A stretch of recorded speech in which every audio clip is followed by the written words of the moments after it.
మీ పిల్లలు ఇంటర్మీడియట్ మరియు ఎంసెట్ చదువుతూ సబ్జెక్ట్స్లో కన్ఫ్యూజ్ అవుతున్నారా? కాన్ఫిడెన్స్ లెవెల్ తక్కువగా ఉందా? రిపీటెడ్ మిస్టేక్స్ చేస్తున్నారా? అయితే మీకోసమే ఉంది రైజ్ యాప్.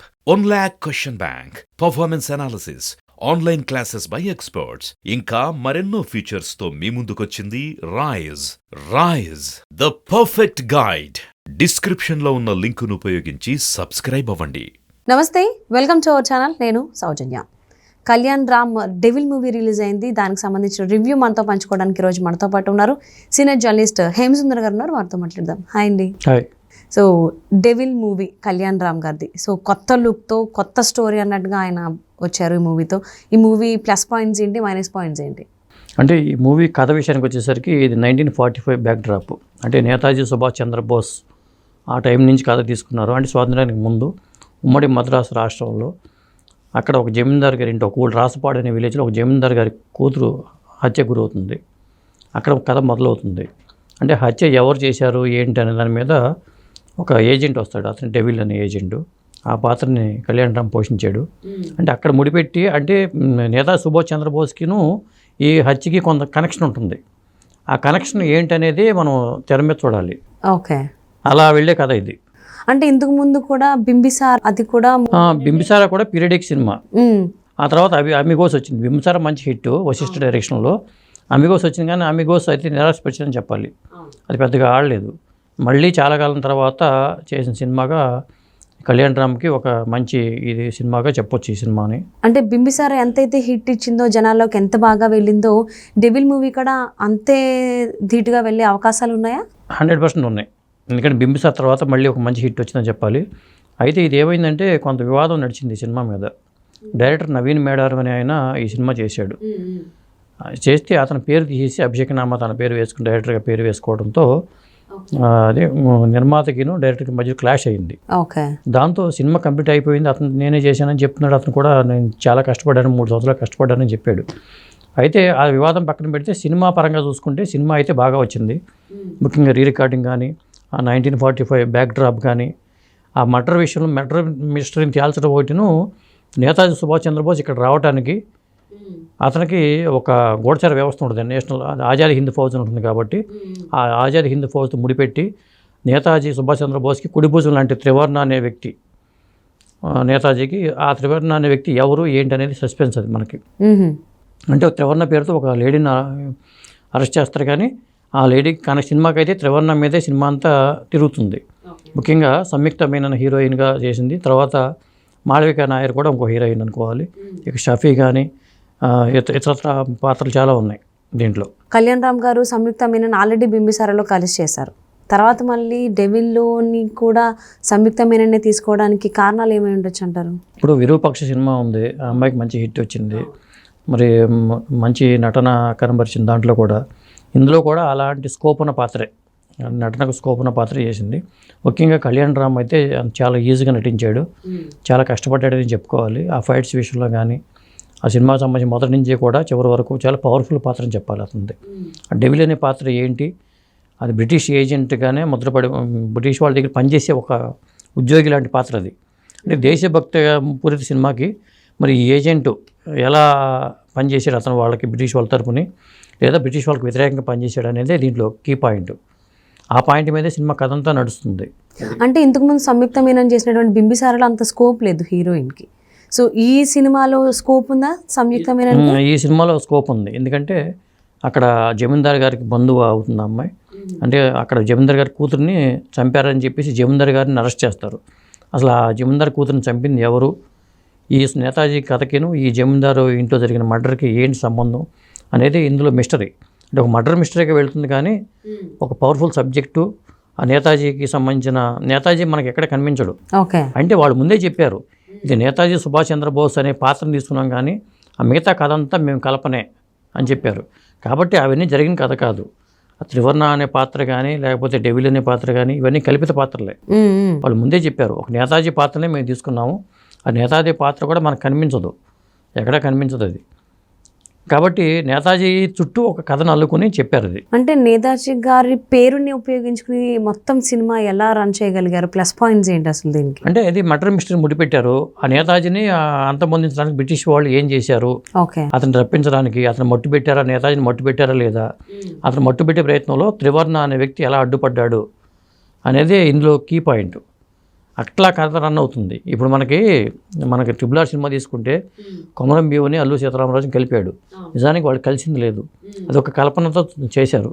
ఇది కూడా అలాంటి కల్పనలాగానే ఎన్నుకున్నాడు డైరెక్టర్ శ్రీకాంత్ విసా. దీనికి కథ మాటలు శ్రీకాంత్ విసా రాశారు. బహుశా అలాంటి కథని తయారు చేశారు వీళ్ళు. సంబంధం లేని కథ, చెప్పాలంటే చరిత్రతో ముడిపడిన కథ కాదు.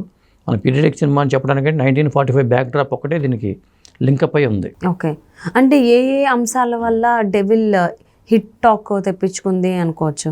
అంటే మేకింగ్ పరంగా చాలా క్వాలిటీగా ఉంది. విఎఫ్ఎక్స్ వర్క్ కానీ, ఎందుకంటే గతంలో ఈ నవీన్ మేడారం పనిచేసే ఉన్నాం కాబట్టి అతను విఎఫ్ఎక్స్ ఎక్స్పర్ట్ అతను. బహుశా అందువల్ల అతను దీని మీద చాలా ఎఫర్ట్ పెట్టానని చెప్పాడు. బహుశా అది కూడా మేకింగ్ పరంగా కూడా క్వాలిటేటివ్గా మేకింగ్ చాలా ఉంది, చాలా రిచ్గా సినిమా తీశారు. అందువల్ల ఇంట్లో ప్రేక్షకులకు కావాల్సిన మసాలా అంతా ఉంది. ఆ యాక్షన్ సన్నివేశాలు కానీ, ఆ బ్యాక్ డ్రాప్ కానీ, ఆ కథనం నడపడంలో కానీ అంతా బాగుంది అది.